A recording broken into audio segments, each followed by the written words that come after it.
Soaking up the naked gray precipitous slopes of the eastern Sierras, one's gaze is magnetically drawn to the cradle of the majestic shining waters of Mono Lake. The birthing of Mono Lake took place over 700,000 years ago with the eruption of the Long Valley caldera.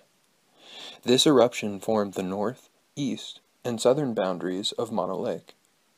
Characterized as a terminal saline soda lake not attached to the ocean, Mono Lake is flooded with carbonates, evidenced with a pH of 9.8, and high salinity levels at times reaching 95 grams of dissolved salts per liter, almost 3 times that of the ocean at 35 grams per liter.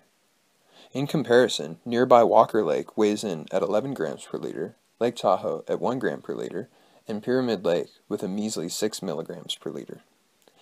In fascinating contrast, the foot-thick salt crust playa of Searles Lake is made up of salt at its saturation level of 340 grams per liter.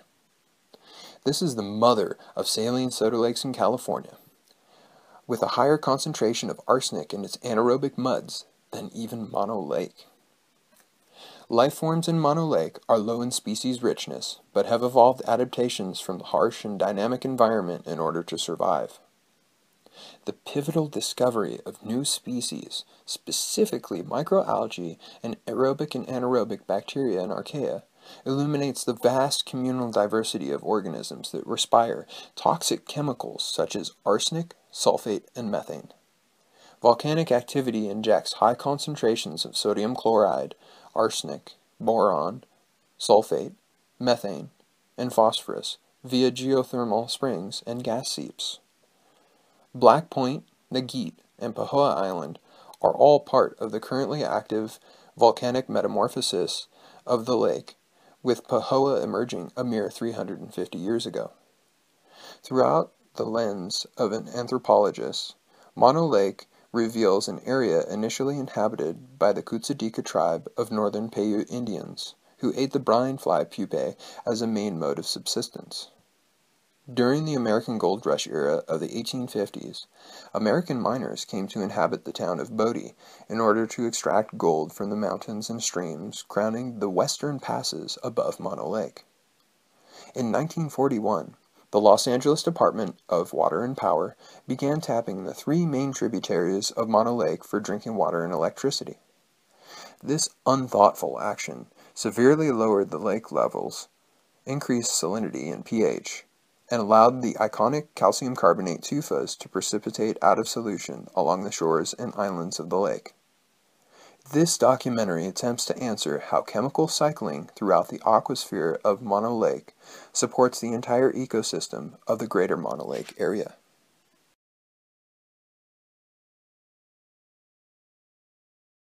To fully grasp how abiotic processes have an effect on Mono Lake, it is important to understand how mixing occurs within the water column. Mixing is initiated during climatic events, causing monomixes to occur due to surface density changes, causing an unstratification of and complete turnover of deep, anoxic, chemical-rich bottom water with oxygenated surface water.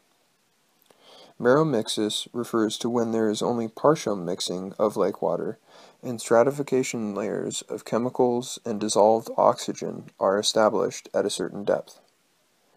Mixing of chemical levels in lake water has an extreme effect on community distribution, causing certain life forms to run for muddy cover or pump themselves up with the chemical goodness. This table illuminates relevant chemical concentrations that fluctuate frequently in Mono Lake.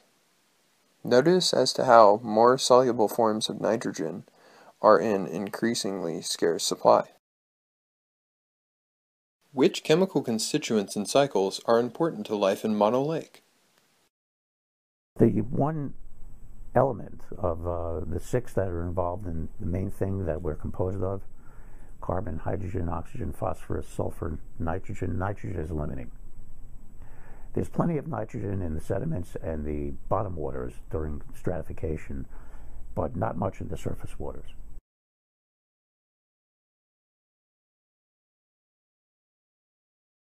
The unique chemistry of the system centers on arsenic and boron. because there are inputs of volcanic hot springs into the lake, that brings these two elements into the lake, and because it's located in the desert, there's an evaporative part, and that evapoconcentrates these elements. And also the unique chemistry is such that arsenic doesn't precipitate out in the sediments. It remains in solution. So all it does is cycle between oxidation states. A lot of that is mediated by the microorganisms in the lake that can gain energy from that. There's also a lot of sulfate in that system, and a lot of sulfate reduction, and a lot of very nasty smells, because it's a very saline environment. So the critters that live there have to protect themselves from the salts. They don't want salts coming in to their cytoplasm. And one of the ways critters do that, that would account for algae, for example, is to pump themselves up with an organic compound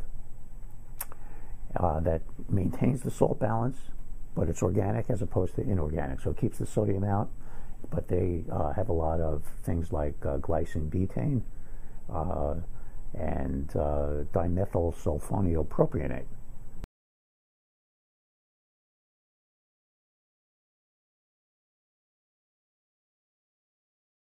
Fluctuating abiotic conditions tempered the native endemic species of Mono Lake into the low diversity, high productivity ecosystem that it is today. Few organisms can handle the chemical stress of Mono Lake, like the chemotrophs, who make a living on respiring a wide array of toxic chemicals.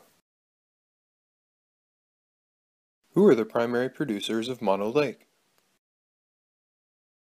There are algae in the lake, microalgae of various types. There's one very curious microorganism that we've studied called Picocystis. We call it Mickey Mouse, because it's only about 2 or 3 microns in diameter. It has a nice big broad face like this and 2 little ears where the chlorophyll are. So it has a very unique appearance, and it's responsible for about half the primary productivity in the lake.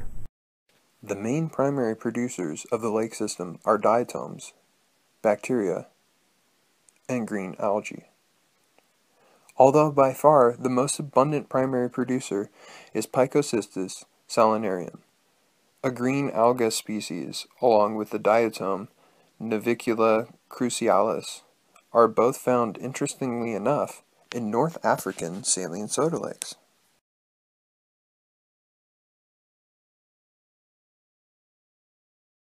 What is a brief overview of the trophic state of Mono Lake?